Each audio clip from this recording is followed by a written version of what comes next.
Fuimos al espacio, pero solo hemos podido llegar a 11 kilómetros de profundidad de la superficie. Solo una quingentésima parte del camino hacia el núcleo terrestre. Ahora estamos a punto de llegar más profundo.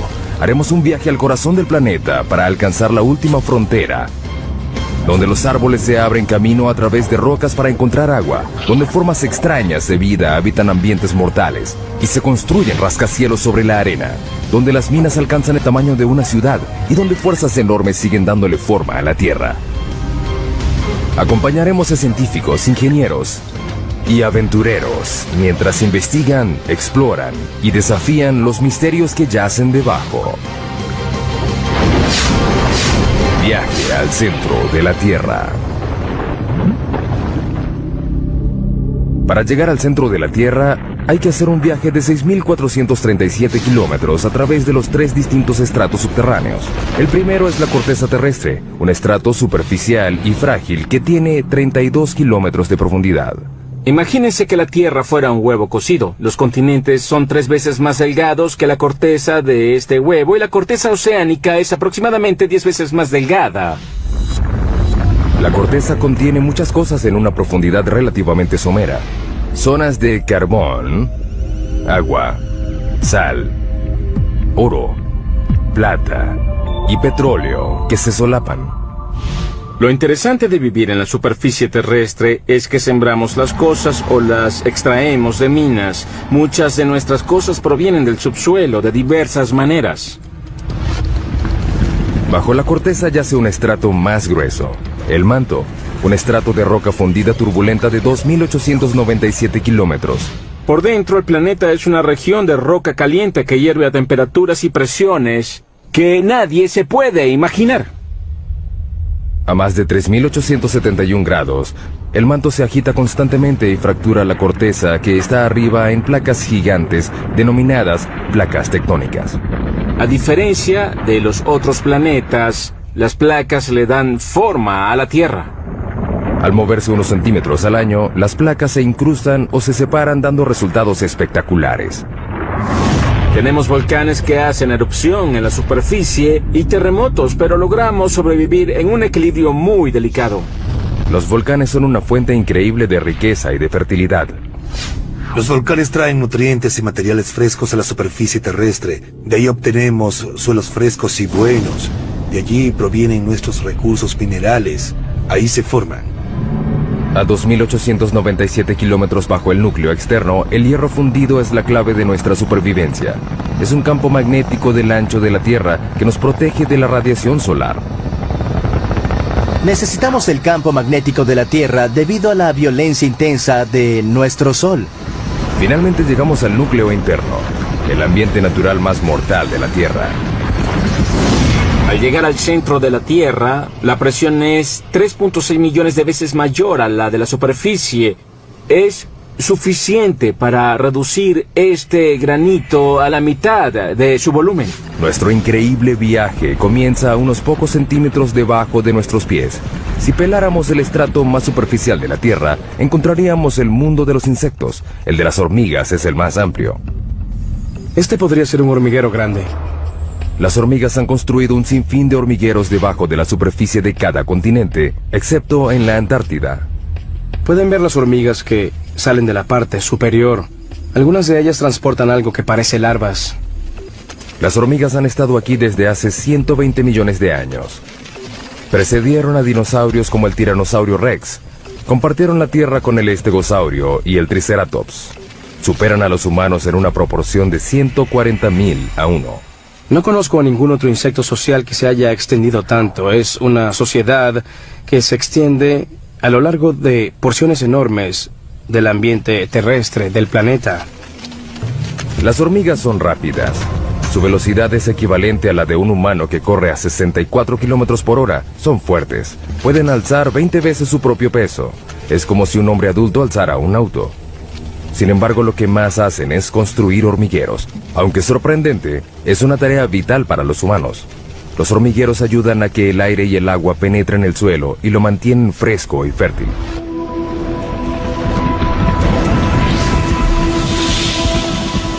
Debajo de la zona de las hormigas, 2 metros bajo tierra. Londres, Inglaterra. A 2 metros bajo estas calles concurridas yacen las venas y arterias que transportan las necesidades de la vida moderna.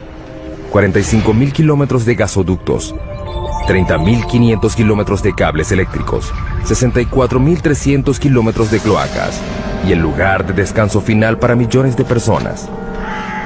La frase 2 metros bajo tierra se usa mucho para hablar de los fallecidos y enterrados, pero ¿de dónde proviene? Es una historia que data de 1665 en Londres. La ciudad sufría una epidemia de peste bubónica. En plena epidemia llegó a haber más de 7.000 muertos a la semana. El Lord Alcalde de Londres trató de detener la propagación de la enfermedad y ordenó que se excavaran las tumbas de las víctimas de la plaga al menos 2 metros bajo tierra. Se creía que los muertos infectaban a la gente sana y que al enterrarlos a 2 metros bajo tierra se podía contener la enfermedad. Luego, la gente supo que la plaga era transmitida en realidad por las pulgas que portaban las ratas negras. Finalmente, la epidemia de 1665 causó la muerte de 72.000 personas, 1 de cada 6 londinenses. La ciudad no descansó hasta que el gran incendio de Londres acabó con las ratas el año siguiente. Sin embargo, la tradición de enterrar los muertos a esa profundidad se extendió por todo el mundo.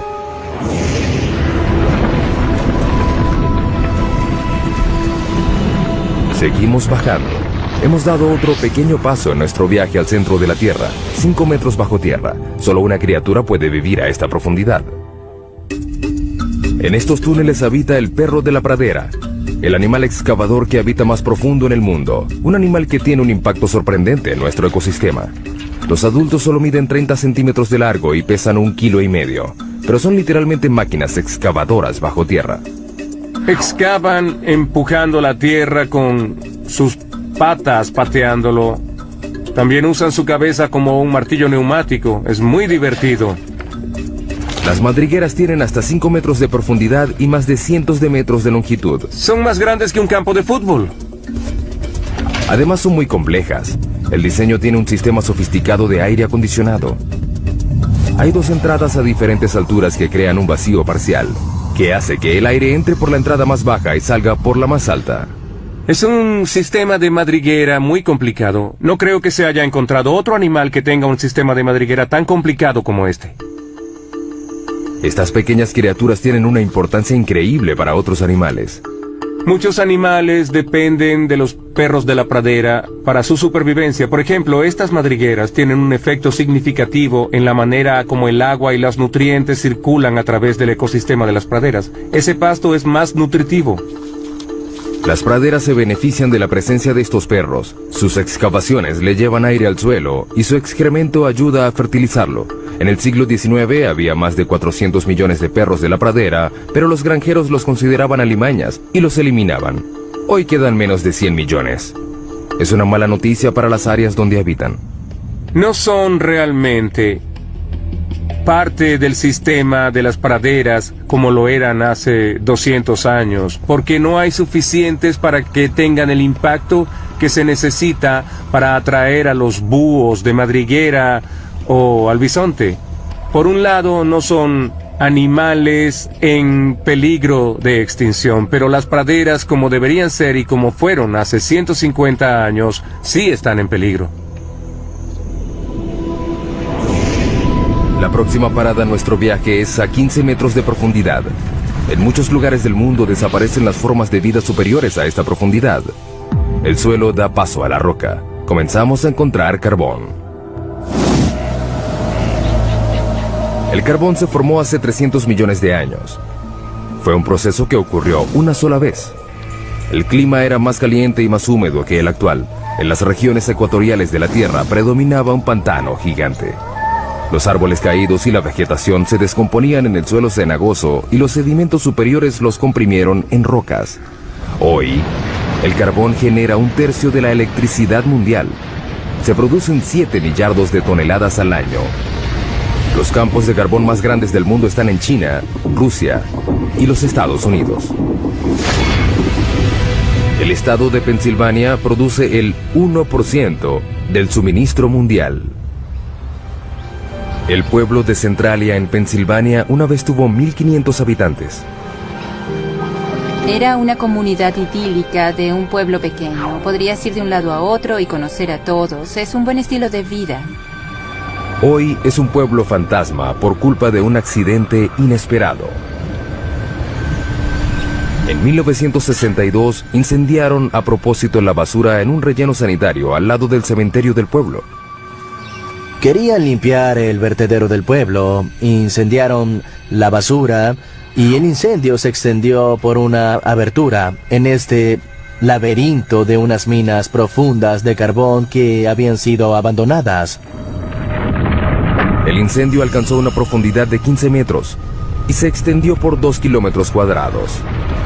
El área de una parte de Manhattan, y aún no se ha acabado. La antracita es el carbón que activa el fuego. Es un combustible lento y rico en carbono. Al ver la orientación del lecho de roca, se puede notar que se hunde de esta manera, creando un valle sinclinal. En la región de antracita, la mayor parte del carbón se encuentra en el valle. A 649 grados centígrados, el punto de fusión del aluminio, el incendio consumió el suelo y la roca hasta que no quedaron bases.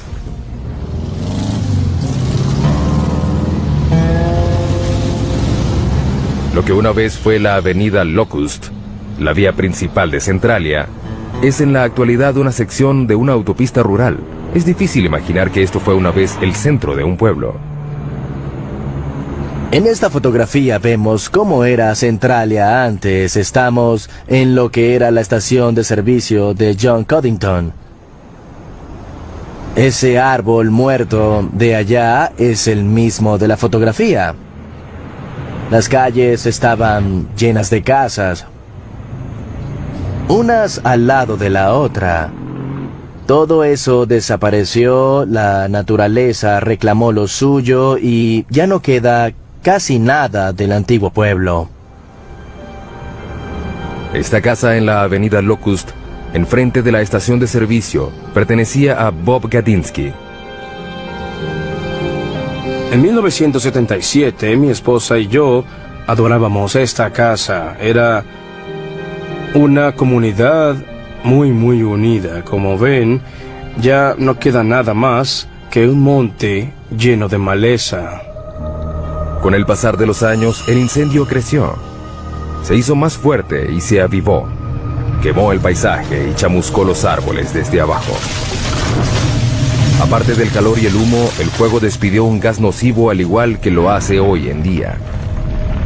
Monóxido y dióxido de carbono, sulfuro de hidrógeno y dióxido de azufre. No es recomendable que respires aquí porque estos gases están presentes. Cuando las calles comenzaron a desintegrarse, el gobierno federal entró en acción y en 1984 el Congreso financió la evacuación voluntaria. La mayoría de los ciudadanos de Centralia se mudaron para nunca volver. Era preocupante vivir sobre un desastre. Nos sentíamos atrapados y me preocupaba la seguridad de los niños. Por eso me fui tan pronto como pude. El incendio subterráneo ganó. De 15 a 150 metros de profundidad, el suelo ya dio paso a la roca. Esta es la zona de construcción, el estrato donde nacen los proyectos de construcción más grandes del mundo. Como los trenes subterráneos, hay 52 sistemas ferroviarios subterráneos en el mundo. El más largo está en Shanghái, China. 422 kilómetros de rieles. 55 kilómetros más largo que la ciudad de Nueva York. Sin embargo, el tren subterráneo más profundo del mundo está en San Petersburgo, Rusia, a 100 metros bajo tierra, la altura de la Estatua de la Libertad. Tradicionalmente los túneles se excavaban así, o así. Ahora usan esto. La máquina perforadora de túneles, también conocida como MPT. Las MPT se usaron por primera vez en 1956 para excavar la cloaca del río Humber en Toronto. La máquina mide 122 metros de largo, su cabeza cortante mide 15 metros de diámetro y gira 3 veces por minuto para cortar la roca. Se usa un láser para mantener el rumbo. A medida que las MPT avanzan, se instalan anillos de acero y placas revestidoras de concreto. Las MPT son como fábricas móviles. Por el frente cortan la roca y por detrás dejan un túnel acabado. La MPT es el secreto tras alguno de los megatúneles del mundo, como el túnel de base del Gotardo, que comunica a Suiza con Italia a través de la cordillera más alta de Europa, los Alpes. El punto más profundo del Gotardo está a 2.438 metros, por debajo de los picos de las montañas. Se extiende a lo largo de 58 kilómetros. Es el túnel ferroviario más largo del mundo. La construcción comenzó en 1996. Se necesitaron 4 MPT para perforar 2 túneles paralelos de manera simultánea, de un extremo a otro, a través de 24 millones de toneladas de roca. Tardó 14 años. Finalmente, en octubre de 2010, se logró realizar la perforación final. Antes, los camiones tardaban 4 horas en ir de Zúrich, Suiza, a Milán, Italia. El túnel redujo la duración del trayecto en 90 minutos. Para los ingenieros que construyen túneles, la roca es una pesadilla que deben atravesar. Pero la roca también se utiliza para construir las bases de los edificios más altos del mundo. Nueva York, el hogar de los rascacielos más famosos y más antiguos del mundo. Para mantener en pie estos edificios colosales, los ingenieros anclaron las bases de los edificios al lecho de roca, construyeron una plataforma y construyeron encima de ella. De hecho, el horizonte de Manhattan refleja el estrato de roca que tiene debajo. El anclaje sostiene a la mayoría de los rascacielos, incluyendo el edificio más alto del mundo, el Burj Khalifa de Dubái, que mide 823 metros de altura y tiene bases de 50 metros de profundidad. Pero si no hay lecho de roca, ¿se puede construir un rascacielos? Es un desafío que debieron enfrentar los ingenieros de la próxima parada de nuestro viaje, a 114 metros de profundidad, debajo de uno de los edificios más altos del mundo, las Torres Petronas en Kuala Lumpur, Malasia. Es increíble que estas enormes torres de concreto y cristal estén sobre arena y no sobre roca. Hemos demostrado que se pueden construir casas en la arena con las técnicas de ingeniería adecuadas. La construcción comenzó en 1996. Se planificaron 2 edificios de 88 pisos y 457 metros de altura. Cada torre pesaría 300.000 toneladas aproximadamente. Al principio la idea era construir las bases en el lecho de roca, pero los topógrafos descubrieron que la roca bajo el lugar de construcción tenía pendientes pronunciadas. Era como un acantilado subterráneo de casi 183 metros. Si seguían construyendo, la mitad de las torres quedaría sobre el acantilado y la otra fuera de él. Un llamado al desastre. Si hubiéramos mantenido la posición original, ya no tendríamos torre. Se habría caído. El lugar de construcción era un área limitada en el centro de la ciudad. No había espacio para construir torres completamente sobre la roca. Decidieron más bien alejarlas del lecho de roca completamente. Eso implicaría que las bases tendrían que pasar por el suelo blando a un estrato de arena. Las bases se mantendrían en pie por fricción, la misma fuerza que mantiene un clavo en la madera. El clavo está arraigado a un pedazo de madera de la misma forma como estas pilas de fricción están clavadas en el suelo por debajo de la torre. El equipo de construcción puso manos a la obra. Debajo de cada torre hundieron 104 pilas a 4 metros de distancia entre sí. Era un bosque virtual de concreto y acero. Algunas de las pilas tienen 114 metros de profundidad. En 2011 son las bases más profundas de cualquier edificio en el mundo. La ingeniería subterránea logró lo imposible. 2 torres de 457 metros de altura construidas sobre arena. Desde hace mucho tiempo, los ingenieros han recurrido a la geología para guiarse en su trabajo, pero la geología puede ser impredecible. El término roca da la impresión de que es algo fuerte, pero no siempre es el caso. La roca puede ser muy antigua.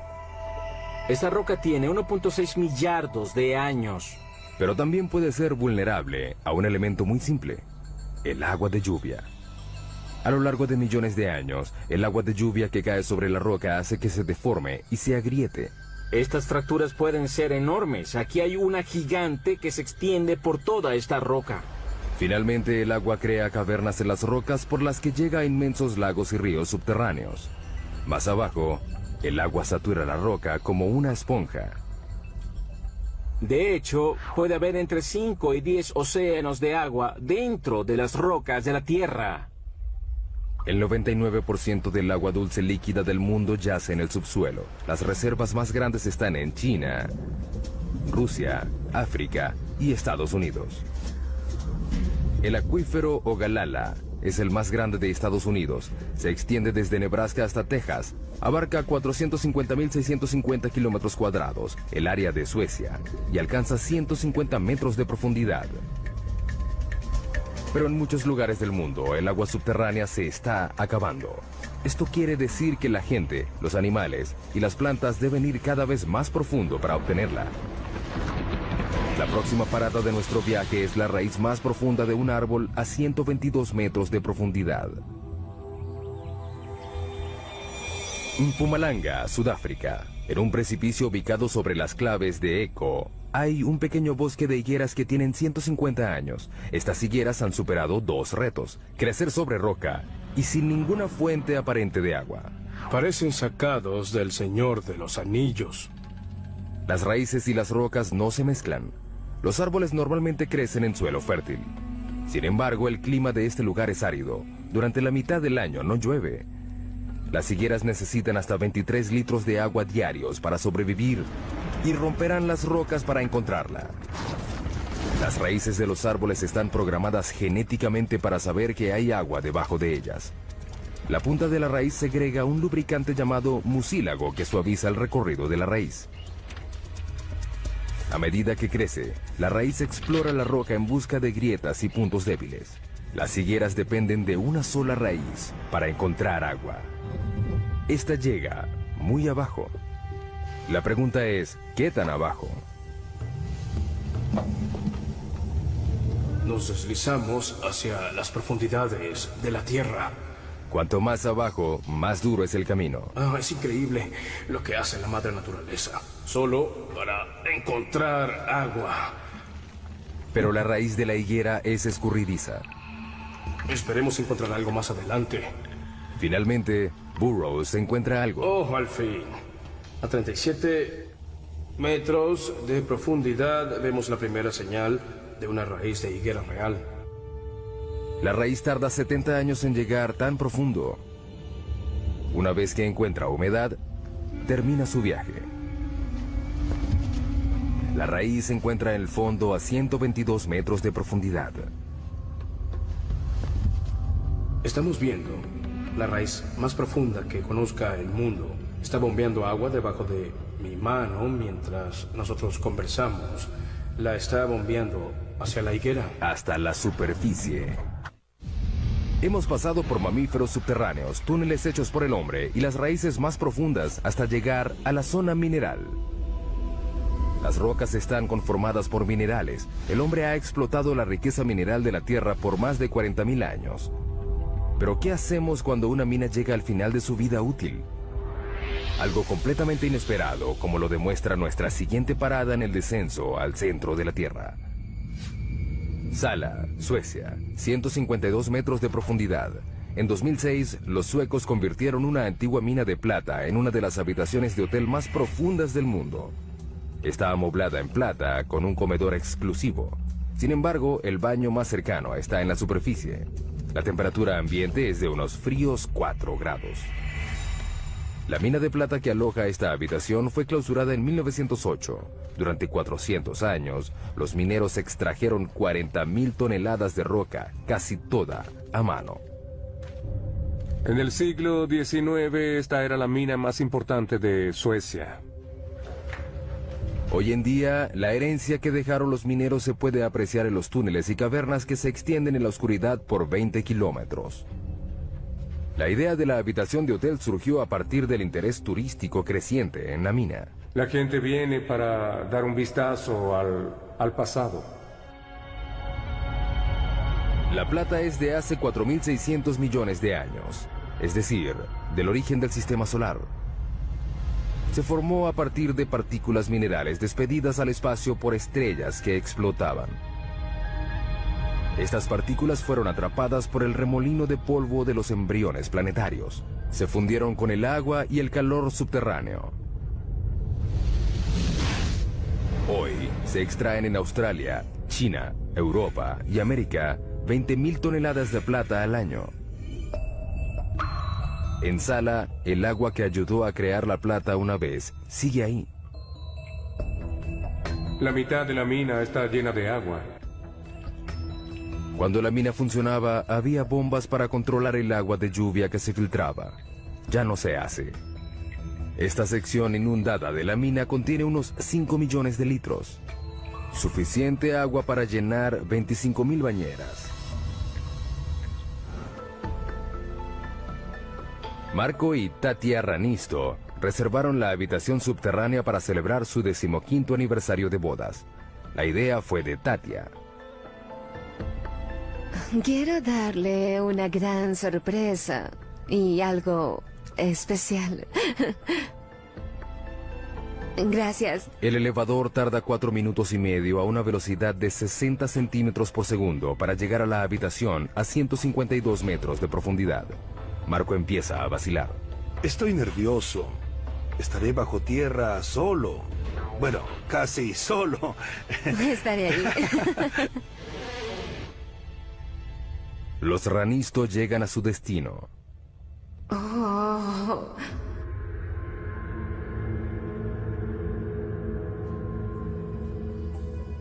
Puedo decir que es increíble.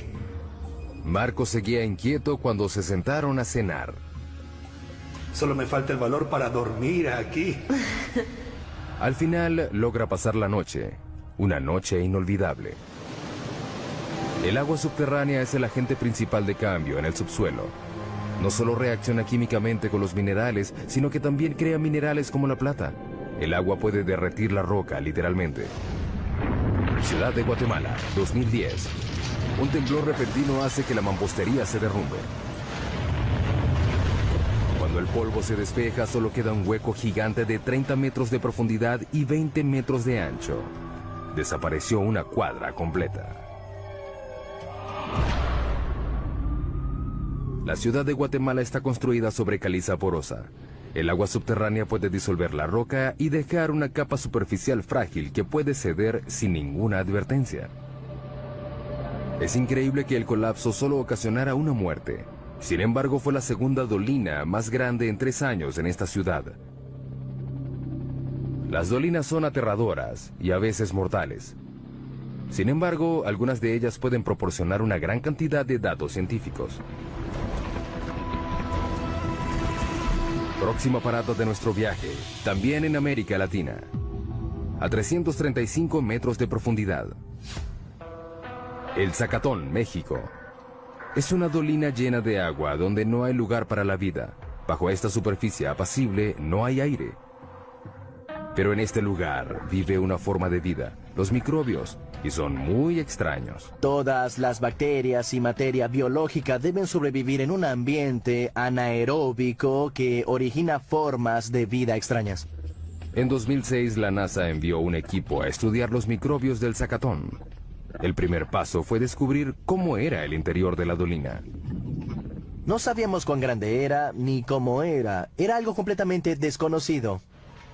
Por eso llegaron con una nueva tecnología, un robot en forma de huevo, diseñado para llegar a donde las ondas no pueden. Lo llamaron Profundidad X. Puede ir en todas direcciones, hacia arriba, hacia abajo, a la izquierda, a la derecha. Puede girar y hacer cualquier movimiento necesario para abrirse camino a través de un ambiente tridimensional.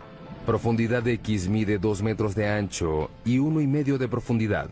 Es del tamaño de una moto de 4 ruedas. Lo que lo hace especial es que no se maneja a control remoto, se conduce solo. Una vez que desciende por debajo de la superficie, queda por su cuenta. Durante ese tiempo, debe tomar sus propias decisiones. Para ver, el robot cuenta con un sonar. Esta tecnología se desarrolló en el siglo XX para hacer rebotar ondas sonoras en las paredes y piso de la dolina. El robot crea constantemente en su memoria un mapa tridimensional actualizado como un murciélago que vuela en una cueva oscura. Profundidad X fue el primer robot en tener la capacidad de pensar por sí mismo. Bien sea crear el mapa, decidir tomar una muestra o regresar a la superficie, son decisiones que el robot debe tomar. Luego de sumergirse 50 veces, Profundidad X se conoce todos los rincones y ranuras. La gente se pierde en las cuevas y no sabe si está en la segunda o tercera intersección. Un robot con Profundidad X hace un buen trabajo al distinguir estas situaciones confusas, mejor que las personas en algunos casos. En poco tiempo, el Zacatón reveló sus secretos. Sabemos que es caliente, tal vez hay manantiales que alimentan el Zacatón. La sorpresa más grande fue el descubrimiento de 100 tipos de bacterias, incluyendo 6 nuevas especies de un microbio llamado Archaea, que tiene un estilo de vida extraño. Viven del azufre. Una de las arqueas tenía azufre en su organismo, metabolizaba el azufre del agua y lo utilizaba como una fuente de energía. El descubrimiento confirma que no todas las formas de vida requieren condiciones como las de la Tierra. Tal vez algún día un descendiente de Profundidad X haga un viaje al espacio. Veremos a estos exploradores ir a lugares donde la gente no puede llegar. A un lugar como la luna de Júpiter, Europa, en busca de vida similar en otro mundo. América Latina y México en particular están llenos de dolinas. La provincia de Yucatán tiene más de 3.000 dolinas. Algunas están llenas de agua y otras no, pero nada se compara a nuestra próxima parada. El abismo vertical más profundo del mundo. El sótano de las golondrinas.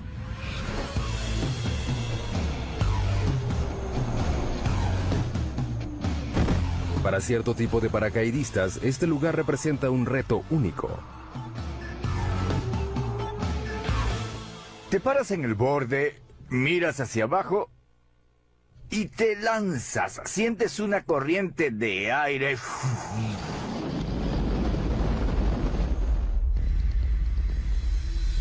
427 metros de profundidad, 38 metros de ancho en la parte superior.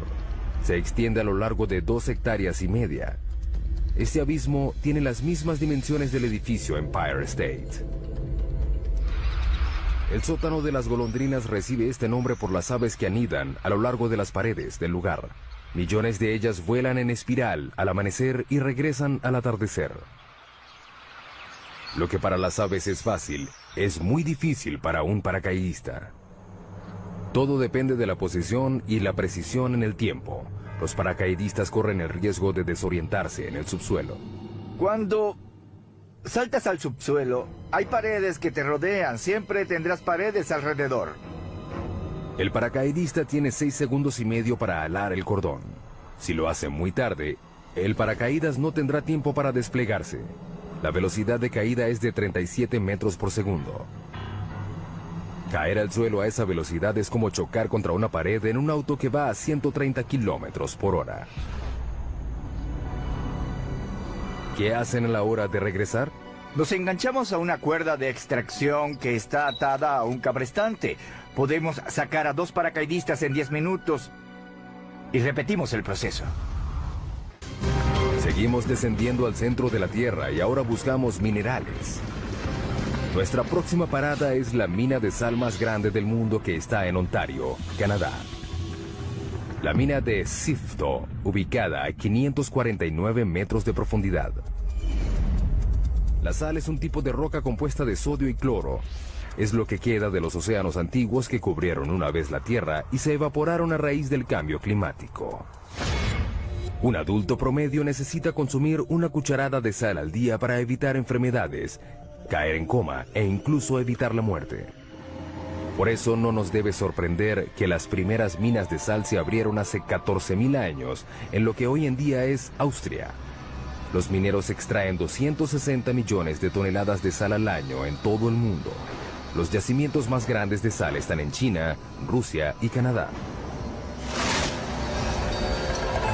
La mina de Sifto fue abierta en 1959.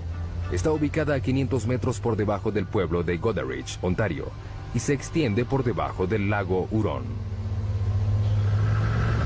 La mayoría de las minas consisten en túneles pequeños sostenidos por vigas y pilares llamados puntales. Sifto es más bien una ciudad subterránea. Sus cavernas se extienden por 8 kilómetros cuadrados, es decir, un área del tamaño del centro de Manhattan. Tiene incluso sus propias tiendas y oficinas. Donde el techo comienza a hacerse más bajo, los mineros saben que se acercan al lugar donde estas sierras eléctricas gigantes trabajan.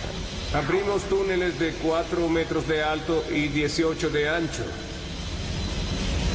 Las hojas de 3 metros de largo cortan la roca. Las hojas de sierra giran 1500 veces por minuto. El aire está lleno de polvo. El ruido es abrumador y está a punto de empeorar. Perforamos y explotamos las cabeceras de mina de 18 metros de ancho y 18 metros de alto. Son cuevas enormes.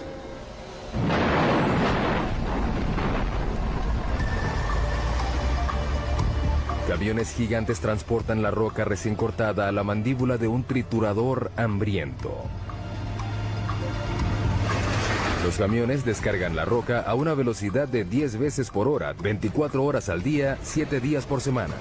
En los 4 minutos que le toma al monstruo triturar la carga, pedazos de roca de 1/4 de tonelada se reducen a granos gruesos.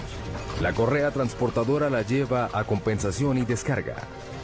Es un tanque grande que llena los baldes de sal que suben y bajan. Así sacamos la sal. Este gran tanque es de gran beneficio para nosotros. La tolva permite que todo el procedimiento se realice en el subsuelo. Se extraen entre 24 y 26 mil toneladas al día. Y podemos incluir más incluso. Esta mina produce diariamente suficiente sal para la mitad de la población mundial. Sifto cree que puede mantener esta producción durante otros 250 años.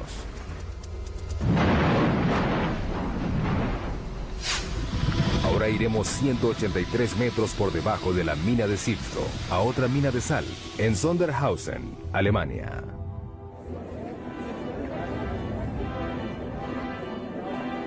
En esta mina se realiza un evento deportivo muy extraño. El maratón más profundo del mundo. Correr bajo tierra, ¡qué locos!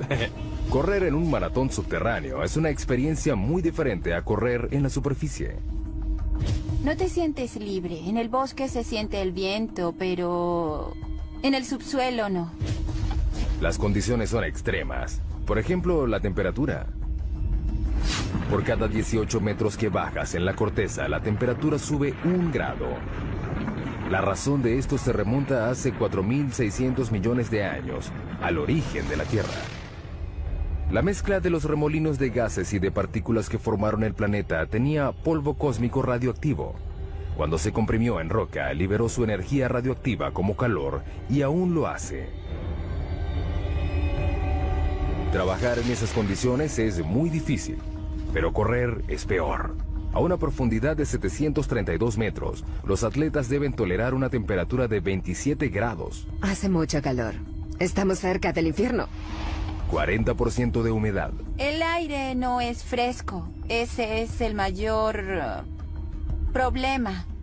Y un recorrido muy difícil. La carrera se realiza en un circuito irregular que sube y baja 213 metros en cada vuelta. Si te caes aquí abajo, puedes tener lesiones fuertes. A la velocidad promedio de un maratón, el pie pasa 0.2 de segundo en el suelo. Con la fatiga, el pie se queda más tiempo en el suelo. En la mina, cuanto más largo es el contacto, mayor será el riesgo. ¿Ves? Es muy resbaloso. Necesitamos zapatos con un buen perfil como este. Estos tienen un perfil alto, pero podría ser más alto. Necesitas unos zapatos de clavos. Con muchos. Es inevitable que este suelo traicionero tenga una víctima. No se sabe por qué los atletas corren el riesgo de competir en estas condiciones peligrosas. Si les preguntan, todos responden lo mismo. Por placer. Creo que es el maratón más difícil del mundo. ¿Quién puede decir que corrió en un maratón a 610 metros bajo tierra? Luego de pasar medio día bajo tierra, los atletas pueden regresar a la superficie. El calor húmedo, el aire seco y las demás condiciones difíciles son solo temporales. Sin embargo, para los 33 mineros chilenos no fue fácil salir en 2010, cuando el techo de uno de los túneles de la mina de cobre colapsó y quedaron atrapados a 732 metros. Los mineros tuvieron que soportar 27 grados centígrados, un aire denso y lleno de polvo de roca, oscuridad y aislamiento. No sabían si lograrían salir. Tuvieron que perforar una roca volcánica dura llamada basalto para abrir el hoyo de rescate. Pero esta roca se caracteriza por sus deslizamientos súbitos. Con el temor de provocar otro colapso, equipos de todo el mundo llegaron a Chile a perforar el hoyo de rescate con la última tecnología. Fue un proceso muy lento. Luego de 69 días, los 33 mineros fueron rescatados, uno de los rescates mineros más grandes de la historia. Nos acercamos a los lugares más profundos a los que ha llegado el hombre. Este es el laboratorio científico más profundo del mundo. Hay mucho que hacer aquí. El observatorio Sudbury Neutrino, o Snow Lab, queda a 2 kilómetros por debajo de la región central de Ontario. Hay 2 experimentos en curso, uno que está en la etapa final de la puesta en marcha y otros 3 grandes experimentos que están en construcción. Los científicos de Snow Lab están buscando algo que solo se puede ver a 2 kilómetros de profundidad. Unas partículas diminutas de materia cósmica denominadas neutrinos. Son tan pequeñas que 200 cuatrillones de ellos cabrían en un grano de arena. 200 cuatrillones tiene 26 ceros. No es de sorprender que los neutrinos sean muy livianos. Son partículas increíblemente livianas que normalmente pasan inadvertidas por la Tierra. Los científicos descubrieron los neutrinos en 1956. Están por todo el universo. Para poder ver algo tan pequeño, hay que filtrar los rayos gamma, los rayos X y la radiación ultravioleta que bombardean continuamente la Tierra desde el espacio. Hay que probar que no haya radiación convencional que interfiera en las señales que estás esperando, y para ello se necesita mucha protección radiológica. Por eso el laboratorio está a esa profundidad. Estos rayos cósmicos imposibilitan las mediciones de los neutrinos, que son muy sensibles. Los 2 kilómetros de roca por encima de nuestro laboratorio reducen estos rayos cósmicos por un factor de 10 millones. Para encontrar algo tan pequeño como los neutrinos, se necesitan equipos muy grandes. Cuando buscas una partícula, tratas de aumentar las probabilidades de verlo. Los túneles y cámaras intercomunicados del Snow Lab se extienden por un área de 7.247 metros cuadrados. Es el tamaño de 6 piscinas olímpicas juntas. Parece una estación espacial y no un laboratorio subterráneo. La construcción del laboratorio tardó 18 años y costó aproximadamente $70 millones. Los neutrinos dejan una estela fugaz de luz cuando pasan a través de ciertas sustancias. Esta caverna una vez tuvo 60.000 toneladas de roca. Ahora aloja a esta esfera de 12 metros. La esfera contiene 757 litros de agua pesada. Es un tipo de agua natural que es más sensible a los neutrinos porque su peso molecular es mayor. El neutrino causa una reacción que genera luz. Esta luz reacciona con los fotodetectores. Así podemos descubrir su energía y su dirección. Es difícil llegar al laboratorio a esa profundidad. El elevador desciende a 640 metros por minuto. Luego hay que caminar un trecho de 1,5 kilómetros. La temperatura ambiente es de 27 grados. Es muy caliente por la presión que hay a esa profundidad. Alrededor de ellos la roca está presionada a 551 bares. 500 veces más que la presión de aire en la superficie. El reto para abrir el laboratorio fue crear un ambiente puro bajo tierra. Mantenemos las fuentes de polvo y contaminación al mínimo, limpiando constantemente. Al entrar, los científicos deben someterse a un proceso riguroso de descontaminación para eliminar el polvo que pudiera arruinar los delicados experimentos. Tenemos que quitarnos todo lo que llevamos puesto en la mina. Ducharnos y ponernos ropa limpia que nunca haya estado expuesta a polvo de la mina. Aparte del polvo, la gente siempre despide desechos minúsculos por sí sola. 600.000 partículas de piel por hora. 100 hebras de cabello al día. Todo eso puede comprometer el trabajo del laboratorio. Una vez adentro, los científicos deben someterse a más procesos de limpieza y revisión. Hasta las cloacas del laboratorio están limpias. Tratamos todos los desechos del baño y todas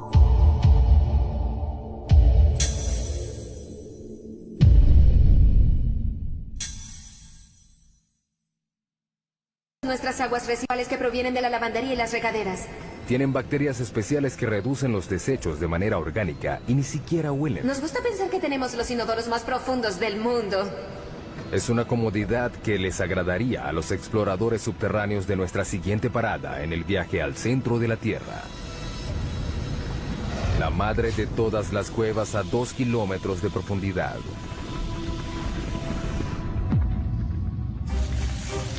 Estos exploradores de cuevas polacos esperan llegar más profundo de lo que haya llegado cualquier otro. Están entrenando para descender a J2, una parte del sistema de cuevas de Cheve, en México. Buscamos la cueva más profunda del mundo. La erosión del agua de lluvia creó J2. El descenso implica grietas, caídas verticales y cámaras inundadas. Pasar por este camino subterráneo no será fácil. Tenemos que entrenar constantemente para poder lograrlo. El descenso de 2,5 kilómetros es tan profundo como la altura del monte Santa Elena. Los exploradores de cuevas van equipados como alpinistas subterráneos, con arneses, cuerdas, ganchos y cascos. Las condiciones de la cueva Kasprowa, Nisia, en Polonia, son similares a las de J2, pero no tan profunda. A medida que el equipo desciende, el pulso aumenta a 140 latidos por minuto. Los exploradores queman unas increíbles 6.000 calorías diarias, el doble de lo normal. Hay que llevar mucha comida durante la exploración. En la expedición real, cada explorador llevará más de 27 kilogramos de comida a un campamento base casi a la mitad del camino. Aunque es muy agotador llevar toda esa carga de comida a menos de 1 kilómetro, es vital. Simplemente se necesita llenar el estómago. Así es. A los exploradores de cuevas les encanta estar bajo tierra. Cuanto más angosta y pequeña sea la cueva, mejor. Para mí es como estar en un parque, jugando con mis amigos. Pero la J2 real no es ningún juego para niños. Tiene pasadizos tan angostos que intimidan a los exploradores más expertos. Soy de baja estatura y no me va mal en lugares angostos, pero no voy a lugares así. Creo que no me gustaría. No me gustaría. Para analizar las grietas, los exploradores necesitan emplear toda su experiencia y sus habilidades. Si caes 20 centímetros más allá, te quedas atascado en la grieta.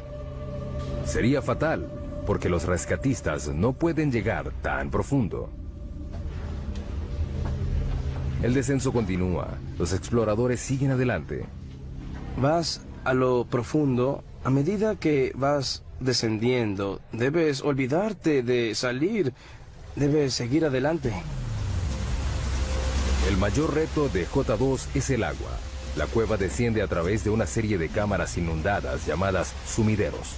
Pasas 3 días gateando, saltando, escalando y descendiendo para llegar al pasadizo inundado de agua que debes atravesar con los equipos de buceo. Que comience el juego. Si llueve mientras están bajo tierra, el equipo corre el riesgo de quedar atrapado. En la última expedición a J2, 2 equipos quedaron atrapados en la cueva. Mientras el entrenamiento avanza, los exploradores ansían el regreso a México. Éramos un equipo de 6 personas, descubrimos la entrada de la cueva y sentimos que es nuestra. A esta profundidad hay agua y aire, pero no hay sol. Por eso, los exploradores de cuevas casi no encuentran seres vivos. Para buscar pistas sobre el origen de la vida en la Tierra, los científicos deben llegar más abajo, al fondo del mar. Por todo el fondo del mar hay agua que transporta vida microbiana. Cerca de la costa de Vancouver, Columbia Británica, el sumergible Alvin entra al agua. Para nosotros estos estudios son como las misiones Apolo. Alvin es un mini submarino de aguas profundas de 16 toneladas y 7 metros de largo. Lleva una tripulación de 3 personas a 2,5 kilómetros de profundidad, en busca de microbios producidos en el interior de la Tierra. En la superficie no hay nada similar a los microbios. No podemos reconocer al menos el 75% del contenido genético de este tipo de vida. Eso es lo que Alvin busca. Agua caliente que sale de los respiraderos que vienen debajo del lecho marino y es rica en microbios. Estamos empezando a entender que están allí, pero no sabemos exactamente cómo. Los respiraderos pueden alcanzar temperaturas de hasta 400 grados. Son producidos por el movimiento de las placas tectónicas. La costa de Vancouver está sobre la placa Juan de Fuca, una de las más de 12 placas que están en movimiento constante. Cuando los bordes de las placas se separan, crean fisuras grandes en el lecho marino. A través de ellas, el agua es succionada, calentada en el subsuelo y despedida de nuevo al océano en un ciclo continuo. Esta agua porta consigo los microbios. El equipo de Edwards no tiene idea de cuán lejos llega esta vida dentro de la corteza. Eso es lo más impresionante. No sabemos dónde acaba la vida. Para descubrirlo, insertarán sensores conocidos como corchos en una sección de 3.237 kilómetros cuadrados del lecho marino, un área del doble del tamaño de la ciudad de Los Ángeles. Los corchos de 2,5 metros están equipados con monitores de temperatura y de presión. Se llevan a 457 metros por debajo del lecho marino, a un total de 3,2 kilómetros por debajo de la superficie. Los corchos rastrean el recorrido del agua caliente dentro de la corteza terrestre. Tenemos que entender realmente cómo fluye el agua y qué tipo de microbios hay allá abajo. Sigan el agua, ahí estarán los microbios. La riqueza mineral de la Tierra es el motor de la mayor parte de la economía mundial. Cuanto más raro sea el mineral, más profundo llegarán los mineros para obtenerlo. Tautona, Sudáfrica.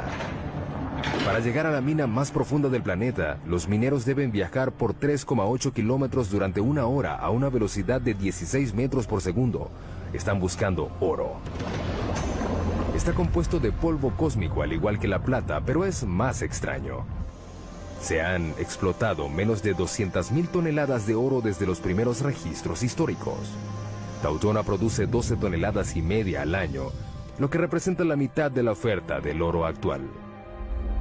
Al abrirse el elevador, una ola de calor recibe a los mineros. A esta profundidad, la temperatura ambiente es de unos achicharrantes 54 grados. Hace más calor que en el Valle de la Muerte en verano. La mina tiene un enorme sistema de aire acondicionado que disminuye la temperatura hasta 28 grados. Sigue siendo caliente, pero al menos tolerable. Mientras los 5.600 mineros que trabajan aquí sudan en las galerías y túneles de la mina, deben estar atentos al techo. A esta profundidad, cualquier temblor puede desatar un mini terremoto subterráneo. Las rocas que caen a partir de este dejan algunos muertos cada año. La siguiente parada de nuestro viaje es 3 veces más profunda que la mina de Tautona. Es el lugar más profundo que ha alcanzado el hombre alguna vez. En el oeste del Pacífico, a 11,2 kilómetros de profundidad, yace el abismo Challenger. Es un corte profundo del lecho marino de 69 kilómetros de ancho que se extiende por 2.543 kilómetros, la distancia entre Nueva York y San Antonio, Texas. El peligro en este abismo no es el calor ni los temblores, es la presión. El 23 de enero de 1960, el oceanógrafo suizo Jean Piccard y el comandante de la Armada estadounidense Don Walsh emprendieron un viaje en una nave submarina única que los llevó a ser los primeros y únicos humanos que hasta ahora han visto el verdadero fondo del mar. Don Walsh revive el viaje. Es el único sumergible que ha llegado al abismo Challenger y nadie ha regresado allí en casi 50 años. Por una buena razón. La presión a 11 kilómetros de profundidad es de 1.103 bares. Imagínense un dedo cargando el peso de 48 aviones Boeing 747. Para soportar ese peso, Piccard diseñó un sumergible llamado Trieste, de 15 metros de largo y 3,5 de diámetro. Pesaba 51 toneladas. Era del tamaño de un camión mediano y cargado. Para protegerse, la tripulación se sentó en una esfera de acero de 2 metros de diámetro que pesaba 16 toneladas. No había mucho espacio para estirar las piernas. Teníamos 481 litros para ambos. Ese es el tamaño de una nevera doméstica. No era algo malo, tomando en cuenta que el agua a esa profundidad estaba a 1 grado. La temperatura dentro del casco se aproximaba a la de una nevera doméstica también. Para poder flotar, el Trieste estaba suspendido de un flotador. Era una especie de globo submarino. A diferencia de los globos aéreos, el equipo no podía usar helio para este. Optaron por otra cosa. Todos sabemos que el petróleo es más liviano que el agua. Por eso el Trieste usaba gasolina. Se necesitaron 85.171 litros de gasolina para hacer flotar la nave. Suficiente gasolina para llenar los tanques de 500 autos. 8 de la mañana, hora cero. Comienza el descenso. Era un proceso lento y cauteloso. El tamaño y la posición de las ventanas de la cabina del Trieste dificultan la visión. Esta es la ventana principal. Es una pieza gruesa de 18 centímetros de plástico acrílico. Hay una escotilla del otro lado de la esfera que tiene una ventana más pequeña. También hay una ventana en el tubo de entrada. A 201 metros, el Trieste se sumerge en la oscuridad. Hasta aquí penetra la luz solar. Pero a los 914 metros, la naturaleza acude a ayudarlos. Lo único que ilumina el abismo es la bioluminiscencia de los animales y el plancton. Estos tienen fuentes de luz como las luciérnagas. Es como una nevada al revés. Transcurre otra hora. Luego ocurre un problema. Hubo un ruido fuerte a los 6 kilómetros. A 6 kilómetros bajo el agua, Walsh hace una prueba diagnóstica. Oímos el ruido y verificamos todos los medidores que teníamos. Todo parecía bien, así que seguimos el camino. Pero de repente vio algo. Miré a la ventana de la escotilla y vi una grieta así en la ventana. La tripulación está a 2 centímetros de una muerte segura. Si la ventana interior se hubiera roto, habríamos muerto de manera instantánea porque la presión a 6 kilómetros de profundidad es como 690 bares. La muerte habría sido inmediata, no nos habríamos enterado. Pero la ventana soporta. Deciden continuar. Luego de casi 5 horas, el Trieste llega finalmente al fondo. Walsh ve algo increíble. Antes de aterrizar, vimos un pez blanco. Los vertebrados no deberían sobrevivir a esta profundidad. Pero los acuanautas no pudieron seguir investigando. Cuando aterrizamos, levantamos una nube de sedimentos que se quedó ahí durante unos 20 minutos. El limo del lecho marino lo cegó. Era como estar en un vaso de leche. No tuvieron otra opción. No podíamos ver nada ni tomar fotos. No se despejaba, así que decidimos regresar a la superficie. Para que el Trieste pudiera regresar, Walsh controlaba el peso quitando el lastre. Teníamos 2 tinas de lastre llenos de bolas de acero. Al fondo de la tina había un electroimán.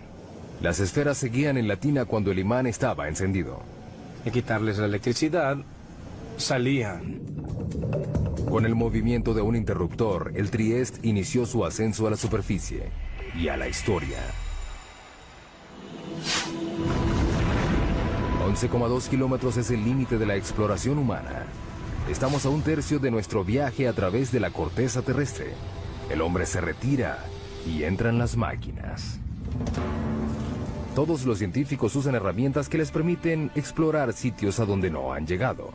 Telescopios, microscopios, pero los geólogos tienen un problema particular. No les puedo decir que hay 30 centímetros por debajo del suelo en el que estamos parados porque no puedo ver a través de la roca. La solución parece obvia: perforar y mirar. Pero ese enfoque está minado de problemas. Península de Kola, noroeste de Rusia, 1989. En un lugar azotado por el viento y que rodea el círculo polar ártico, los científicos se embarcan en un plan ambicioso. A un alto costo se perforó un hoyo profundo para tratar de llegar al límite entre la corteza terrestre y el manto. Son 35 metros de profundidad. Para reducir la fricción, utilizaron un método de perforación nuevo. En vez de hacer girar toda la sarta, ahora solo gira la mecha bien lubricada, con lodo y aceite. A 6,4 kilómetros encontraron fósiles de plancton antiguo de 18 millones de años en un estado de preservación sorprendente. A 11 kilómetros encontraron roca de 4.400 millones de años. El zircón, el mineral más antiguo del planeta. Pero con cada metro que perforan, la temperatura aumenta. A los 12 kilómetros la temperatura alcanza 299 grados. La perforación se detiene de repente. La temperatura aumenta rápidamente a medida que entras al planeta. Cuando perforas hoyos muy profundos, el metal de tu taladro comienza a derretirse. Durante los 14 años siguientes se intentó reanudar la perforación, pero todo fracasó. No tenemos equipos ni los materiales que soporten las temperaturas y las presiones que hay a decenas de kilómetros de profundidad. El hoyo súper profundo fue abandonado en 2003. ¿Qué hacen los geólogos si no pueden perforar? Pues usan sus oídos. No vemos lo que hay dentro del planeta, lo escuchamos. Estos ecógrafos se conocen como sismógrafos y siguen los sonidos hechos por el movimiento de las rocas en el subsuelo. Literalmente escuchan los terremotos. En promedio, hay un terremoto de magnitud 6 o más cada 3 días. Hace que todo el planeta tiemble. Las vibraciones cambian según la densidad de la roca. Estos son datos que los geólogos pueden leer. Hemos podido crear imágenes tridimensionales de todo el planeta mediante el seguimiento de miles de sismos hechos con miles de sismógrafos durante muchos años. Todo el mundo depende de los recursos que están bajo nuestros pies. La próxima parada de nuestro viaje es en el campo petrolero más profundo de los Estados Unidos, a 11,2 kilómetros por debajo del Golfo de México. Cuando están en operación, más de 6.000 plataformas petroleras explotan las costas de Texas y de Luisiana con la capacidad de suministrar el 25% del petróleo estadounidense. Pero no es fácil de encontrar. Está a 1,5 kilómetros bajo el agua y a 10 kilómetros dentro de la roca. A medida que se va dificultando el hallazgo de petróleo y gas, se van perforando hoyos cada vez más profundos en aguas cada vez más profundas. Se está desarrollando una revolución en la perforación en aguas profundas en las costas de Egipto, África Occidental, Brasil y el Golfo. Es impresionante que tengamos la tecnología para perforar tan profundo. Pero la tecnología tiene limitaciones. En la primavera de 2010, una plataforma llamada Deepwater Horizon perforaba un pozo relativamente somero de 7 kilómetros de profundidad en el campo Macondo, a 80 kilómetros de la costa de Luisiana. 20 de abril, 10 de la noche, la plataforma es sacudida por una explosión. A 56 kilómetros de distancia se avista una bola de fuego. Mueren 11 trabajadores petroleros y hay 17 heridos. En el lecho marino a 1,5 kilómetros, el cabezal de pozo roto descarga hasta 60.000 barriles de petróleo diarios. Un barril tiene 159 litros. Es como 450 camiones cisterna al mar. Aproximadamente se derramaron 5 millones de barriles de petróleo. Ha sido el peor derrame petrolero en Estados Unidos. ¿Pero qué fue lo que sucedió? Deepwater Horizon ya había perforado pozos a 11 kilómetros del fondo del campo petrolero del Golfo durante el otoño anterior en otro lugar. En comparación, la perforación en Macondo era casi rutinaria, pero las apariencias engañan. El Golfo es uno de los lugares más difíciles de perforar. La plataforma continental, en 1,5 kilómetros, se transforma de manera abrupta en una serie de arrecifes pronunciados, valles con cañones y volcanes de lodo de hasta 152 metros de altura. La geología es muy complicada. El petróleo debajo de este lecho marino accidentado se extiende por una grieta de roca de 35 millones de años y 244 metros de grosor. Está atrapado bajo una presión enorme, 100.000 veces mayor a la superficie.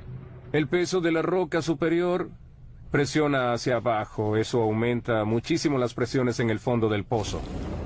Además de la presión, los perforadores se pueden encontrar con bolsillos potencialmente peligrosos de gas metano congelado, conocidos como hidratos. Si perforas uno por accidente, puede ser un gran problema. Al calentarse por la fricción de la perforación, el metano explota en el pozo y libera cantidades enormes de volumen de petróleo. Muchos investigadores le atribuyen la causa de la tragedia del Deepwater Horizon a un bolsillo de metano congelado. La tecnología convencional de barrido no siempre puede identificar estos bolsillos. Es un desafío para la exploración petrolera. La gente no sabe cuánto porque es muy difícil crear la imagen sísmica. Ahora despliegan una nueva generación de sensores de lecho marino para ayudar a detectar el gas congelado antes de que se convierta en una amenaza. Lo lanzamos al agua por un lado del barco y dejamos que se hunda hasta el fondo del mar con un ancla de concreto pesado. Se queda allí durante varios días o varios meses. A diferencia de los sismógrafos convencionales, este sensor de lecho marino no mide las ondas sonoras generadas por el movimiento de las placas tectónicas de la Tierra, sino que detecta la electricidad. Medimos las propiedades electromagnéticas del lecho marino y su conductividad eléctrica. La electricidad proviene del campo magnético de la Tierra. Cuando encuentra radiación solar en la atmósfera superior, genera una corriente global dentro de la corteza que alcanza el núcleo externo. Sin embargo, es débil. Medimos menos de 1 nanovoltio en el lecho marino. Las señales que nos interesan son pequeñas. La corriente fluye a través de distintas rocas según la facilidad que tengan estas de conducir o resistir la electricidad. Mediante la medición de esta corriente, los sensores proporcionan una imagen más detallada de lo que hay dentro de la roca. Además, distingue un buen conductor eléctrico como el agua y uno malo como el petróleo. Esto es bueno porque evitas perder el tiempo perforando un pozo de agua salada que te cuesta $100 millones. Igual que el petróleo, los hidratos de metano son malos conductores, pero existen a profundidades someras por debajo del lecho marino. Para encontrarlos, hay que darles una descarga eléctrica a la Tierra. Eso es lo que este instrumento que tengo delante trata de hacer. Lo llaman SUESI, las siglas en inglés de Instrumento Submarino de Fuente Eléctrica Scripps. Utiliza un suministro de 2000 voltios con una corriente de hasta 500 amperios, un mini rayo que es 5 millones de veces más fuerte que el que se necesita para matar a un ser humano. Lo llevamos muy cerca del lecho marino a través de un cable por la parte de atrás de nuestro barco de investigación. Lo alimentamos con electricidad y genera una corriente eléctrica que se inyecta en el agua por una antena. Luego miden lo que reciben de vuelta. Una lectura somera que muestra que la roca es resistente a la electricidad. Quiere decir que contiene un bolsillo de hidratos. El tiempo dirá si el barrido electromagnético ayudará a reducir el riesgo de reventones en el mundo de los campos petroleros profundos. Mientras tanto, la técnica tiene muchos otros usos entre los geocientíficos.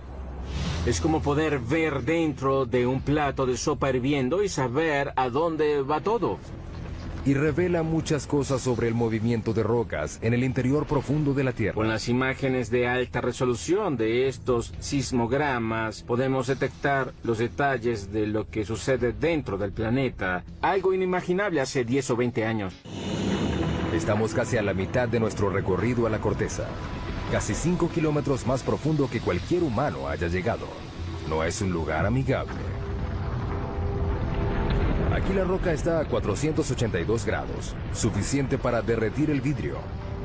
La presión es 1517 bares y estamos buscando terremotos. En todo el planeta, las placas tectónicas se incrustan y se pandean en un movimiento lento y continuo a un promedio de 2,5 centímetros al año. La misma velocidad a la que crecen nuestras uñas. Sin embargo, ese movimiento puede ser devastador en la superficie. Enero 2010, Puerto Príncipe, Haití. Un terremoto de magnitud 7 sacude la ciudad. El sismo principal dura solo 10 segundos, pero las réplicas continuaron por 2 semanas. Después de esas 2 semanas, hay 230,000 muertos, casi 300,000 edificios destruidos y 2 millones de personas quedaron sin hogar. Es el cuarto terremoto más devastador de la historia. Los terremotos tienen un potencial de ser los desastres naturales más catastróficos. En Haití, la falla que causó este desastre solo tenía 64 kilómetros de largo y se movió solo 2 metros. Pero los temblores desataron fuerzas inimaginables. Hay mucha energía almacenada en la Tierra y sube a la superficie en forma de onda. El sismo movió la Tierra como una sábana en ondas de hasta 4 metros de alto. Cuando golpea la superficie, la onda se concentra allí, se refleja y regresa. Puede tener el doble de intensidad de la onda de ese lugar. Estamos en el Centro de Investigación de Ingeniería Sísmica de la Universidad de California en Berkeley. Los científicos de este centro se ganan la vida rompiendo cosas. Estos son algunos de los modelos probados de las columnas esquineras. Pueden ver que están muy dañados. Estas pilas de escombros son los restos de pruebas de laboratorio, el fruto del trabajo científico que ha hecho posible la creación de edificios antisísmicos perfectos. Los científicos ya aprendieron una lección. Si un terremoto ocurre en un lugar, volverá a ocurrir. No es cuestión de si ocurre, sino de cuándo. En California tenemos la mala suerte de tener terremotos con bastante frecuencia. Sin embargo, eso nos hace prepararnos. Las únicas opciones son mudarse o construir edificaciones más seguras. Debemos prepararnos mejor para un terremoto mediante mejoras de normas de diseño. Durante un terremoto, el movimiento más peligroso no es el vertical, sino el horizontal. Este ingeniero trabaja en un diseño que hace las paredes más resistentes a los movimientos horizontales mortales que derriban los edificios. Creamos este tipo de conexión que puede transferir cargas laterales. Estas paredes están unidas por placas de acero que soportan la tensión. Las placas se pueden romper sin que la pared completa colapse. Las paredes están hechas con una mezcla de concreto y fibra, que las hace más flexibles y menos quebradizas. Están diseñadas para que se dañen. El equipo de Berkeley usa una variedad de equipos para someter a los nuevos diseños a un proceso lento de destrucción. Ese bloque de concreto inmenso mide 8 metros y medio de largo por 8 de alto. Pesa 300 toneladas. Hay mucha energía latente encerrada en esa masa. Cuando estos 4 martillos hidráulicos enormes empujan el bloque, le transfieren la energía a la estructura que se está probando. En este caso, se prueba un armazón de columnas y vigas similar al de un rascacielos. Nadie sabe cómo responderá la estructura. Es la primera vez que probamos algo de este modo. El objetivo es llevar la estructura al límite. El edificio se inclina en una dirección y las vigas rotan en sentido contrario a las columnas. El acero se pandeó, pero el armazón sobrevivió. Es un inicio prometedor para el diseño. Pero la única manera de asegurarse de que una estructura soportará un terremoto es creando uno. Esta es la mesa de temblores. La mesa de temblores nos permite crear un terremoto cuando queramos. Como su nombre lo indica, las mesas de temblores crean temblores a escala real, que sacuden edificaciones a escala real. Podemos simular 6 componentes del movimiento. La mesa puede mover la edificación hacia adelante y hacia atrás, hacia arriba y hacia abajo o hacia los lados para recrear lo que sucede. El objetivo no es analizar por qué se caen los edificios, sino por qué permanecen de pie. Una de las cosas que queremos predecir es cuándo una estructura colapsará completamente y cuándo colapsará solo de manera parcial. Los terremotos han matado a millones de personas, pero el movimiento tectónico que los ocasiona también forma parte de un ciclo global que es vital para la salud del planeta Tierra. La vida humana no habría evolucionado si no fuera por la tectónica de placas. Sin la tectónica de placas tendríamos un solo océano gigante en la superficie y no tendríamos ningún animal terrestre. El ciclo de creación de la superficie terrestre voltea virtualmente la Tierra. Esto es una amonita, un fósil que vivió en el fondo del océano. Lo impresionante de esta roca es que proviene de la base del monte Everest. Lo más impresionante de todo esto son las fuerzas que la trajeron a la parte de arriba del planeta, que debieron ser enormes e increíbles. La fuente de estas fuerzas yace aún más profunda que las placas tectónicas. Nuestra próxima parada en el viaje al centro de la Tierra. A 35 kilómetros de profundidad entramos al manto, una vasta región de 2.897 kilómetros, que contiene el 70% de la masa del planeta. Aquí la temperatura y la presión compiten para decidir cuál de las dos cambiará más a la roca. A 56 kilómetros de profundidad, la presión es 16.500 veces mayor a la de la superficie, más de lo que un humano puede soportar. Esta cámara a alta presión ilustra el impacto de una presión tan alta en un cuerpo humano desprotegido. La respiración se hace imposible rápidamente porque los pulmones colapsan y las costillas hacen una implosión. Solo 3 kilómetros más abajo, a 59 kilómetros, la presión aplasta y pulveriza nuestro cráneo. Pero la temperatura también aumenta gracias a la liberación de energía radioactiva en el manto. A 982 grados, el calor es suficiente para empezar a derretir la roca. Esta comienza a convertirse en algo llamado magma. El magma es lo que ocurre cuando la roca alcanza su temperatura de fusión y pasa de estado sólido a líquido. Puede fluir por largas distancias y luego es forzada a salir a la superficie terrestre. A medida que se filtra hacia arriba, el magma se mezcla con una variedad de sustancias que lo hacen más volátil. El magma es una combinación fascinante de roca fundida y gases disueltos como agua y dióxido de carbono. Justo debajo de la superficie, el magma acumula en esos vacíos en la roca que los científicos denominan cámaras.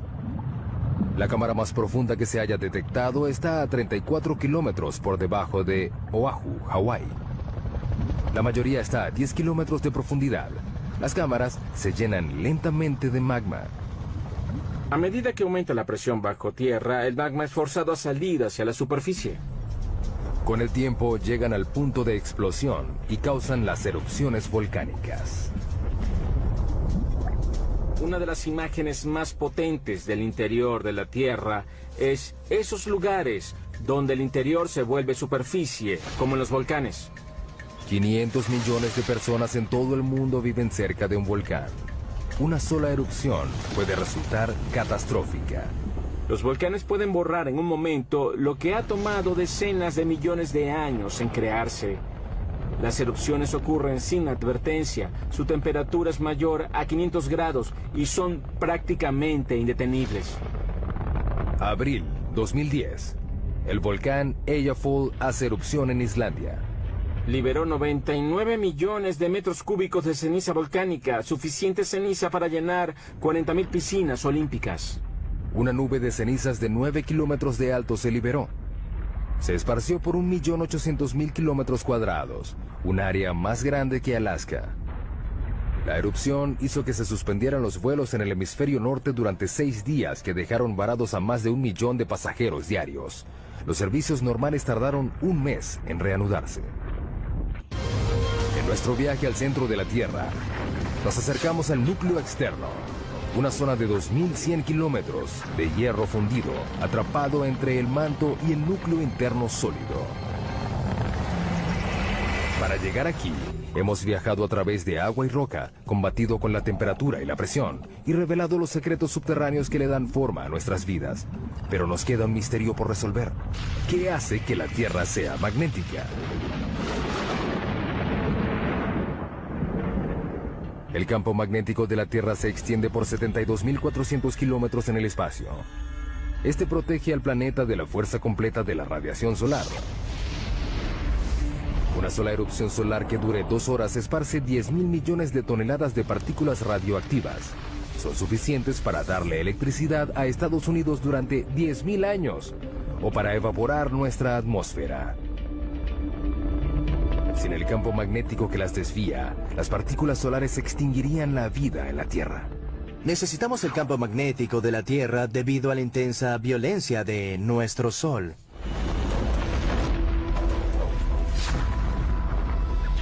El campo se origina en el núcleo externo rico en hierro. Nuestra próxima parada a 2.897 kilómetros de profundidad. Aquí la temperatura es de 4.427 grados, suficiente para superar la presión rígida y fundir el hierro. A medida que se mueve, el hierro fluyente genera electricidad. Los científicos denominan esto como el efecto dínamo. El efecto dínamo consiste en generar campos magnéticos a partir del movimiento. Pero uno de los grandes misterios es cómo los movimientos del hierro fundido que está bajo la superficie genera un campo magnético. No sabemos cómo la turbulencia del metal líquido origina un dínamo. Es un movimiento de convención turbulento y desordenado. Esta esfera gigante puede darnos algunas respuestas. Es un modelo mecánico de la Tierra. Es parte de un experimento de la Universidad de Maryland que busca descubrir por qué la Tierra es magnética.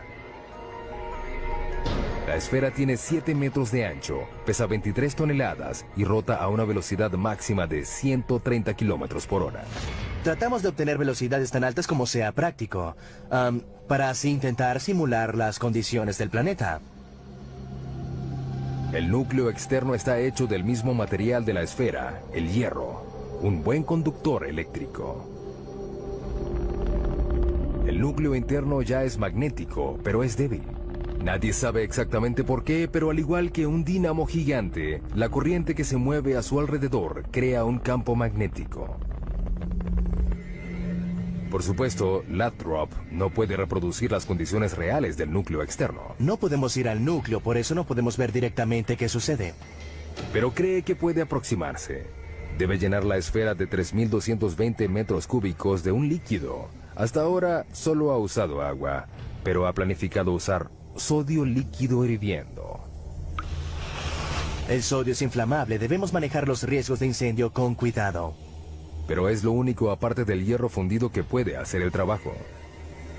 El sodio tiene la ventaja de que se derrite a una temperatura relativamente baja y es un excelente conductor comparado con el hierro líquido. La esfera es el último de una serie de experimentos.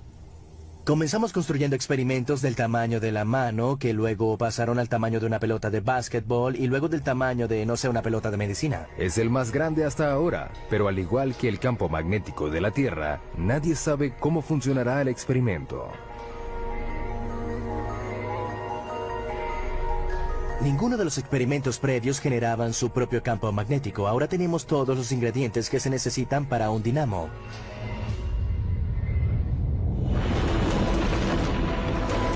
Casi 6.400 kilómetros de profundidad, llegamos al final de nuestro viaje, el núcleo terrestre.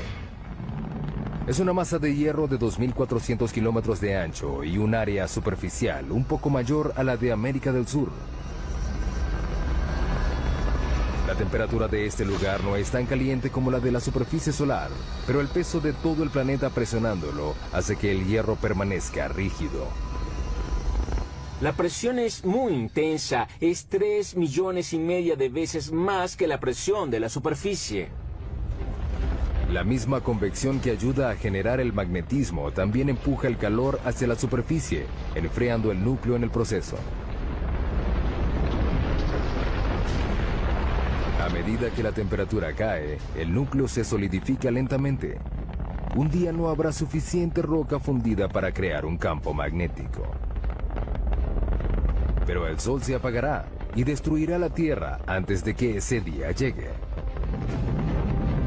Mientras tanto, el calor del núcleo ayuda a crear la lenta rotación del manto que renueva la superficie. Alimenta la química de nuestra riqueza mineral y genera el campo magnético que nos protege de un universo hostil. Las probabilidades de encontrar otro planeta como la Tierra son muy pocas. Hemos llegado al final de nuestro viaje a casi 6.400 kilómetros de profundidad. Vimos túneles que atraviesan montañas y minas del tamaño de una ciudad. Pasamos por incendios e inundaciones. Soportamos terremotos, volcanes y presiones que trituran nuestros huesos. Finalmente descubrimos el secreto más profundo de la Tierra, que lo que ocurre debajo es lo que realmente la mantiene viva.